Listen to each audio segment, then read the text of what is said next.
یوسف علیہ السلام کو کنویں میں ان کے بھائیوں نے خود پھینکنے کے بعد وہاں سے چلے گئے اور اپنے والد کے پاس آ کر کہانی بنا دی کہ یوسف علیہ السلام کو وولف نے کھا دیا جب وہ سب کھیل رہے تھے اور بلڈ سٹین شرٹ ان کو دے دیا۔ یعقوب علیہ السلام ڈیواسٹیڈ ہو گئے but he trusted Allah for his son's safety. However, اللہ کی رحم و کرم سے یوسف علیہ السلام سلامت اور زندہ تھے۔ وہ کنسٹنٹلی اللہ سے دعا کر رہے تھے ان کی حفاظت کے لیے۔ تو پھر اللہ نے کیریون بھیجا کچھ ایجپشن کو ویل کی طرف۔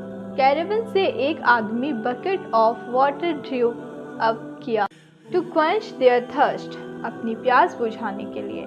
بٹ وہ شاک ہو گئے، اس نے ایک ینگ اور چارمنگ بوائے کو روپ میں کلنگنگ کرتا دیکھا۔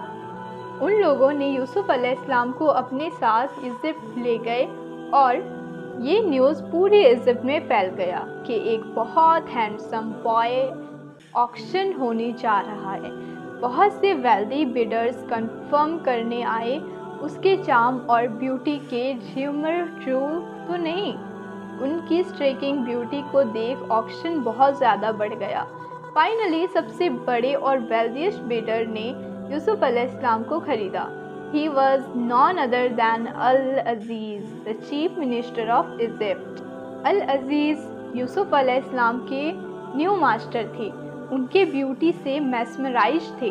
انہوں نے اپنی بیوی سے یوسف علیہ السلام کا خیال رکھنے کو کہا اور وہ دونوں نے سوچا اگر وہ انہیں ایز اے سلیو رکھ لیں یا پھر انہیں ایز اے سن اڈاپٹ کر لیں as they had no children. So Yusuf علیہ السلام ایکسپشنل بیوٹی سے نوازے گئے تھے۔ محمد صلی اللہ تعالیٰ علیہ وسلم نے اپنی میراث کی جرنی میں یوسف علیہ السلام سے وزٹ کیا۔ انہوں نے کہا اللہ نے یوسف علیہ السلام کو پوری دنیا کی آدھی بیوٹی سے نوازا ہے۔ سبحان اللہ۔ That means Allah has blessed Yusuf علیہ السلام with the half of the entire beauty of the world. اللہ نے کہا اور جب یوسف میچورٹی میں پہنچیں گے ہم انہیں ججمنٹ اور نالج دیں گے اور پھر we reward the doers of good. یوسف علیہ السلام کی عقل مندی اور آنیسٹی سے العزیز ہائیلی امپریس تھا اور اس نے پوری ہاؤس ہولڈ امپورٹنٹ آفیسرز کے ورک کی رسپانسبلٹی ان کو انٹرسٹ کیا۔